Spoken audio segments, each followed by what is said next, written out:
আজ চলে এলাম ব্যাট কিনতে। সবাই মিলে ব্যাট দেখলাম। তারপর দেখলাম এক অদ্ভুত জিনিস। আমরা সবাই রেডি, বাইকে করে যাব।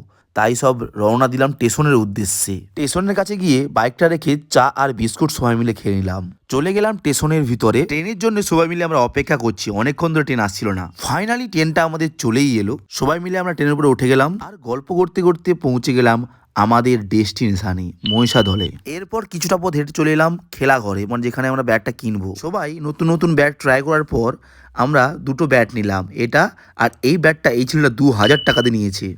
হঠাৎ দেখলাম সবাই এরকম সেজে নাচছে। এগুলো অনেকদিন আগে দেখেছি, এখন দেখিনি, তাই হঠাৎ চোখে পড়ে গেল। এরপর পিছনের পোস্টারে দেখলাম লেখা আছে লোক সংস্কৃতি ফিরে দেখা। এই সংস্কৃতিটা ফিরে আসার জন্য হয়তো এরকম প্রদর্শনী হচ্ছে। তারপর আমরা সবাই আমলই খেতে খেতে স্টেশন চলে গেলাম। ভিডিওটা ভালো লাগলে লাইক করো, সাবস্ক্রাইব করো। বাই।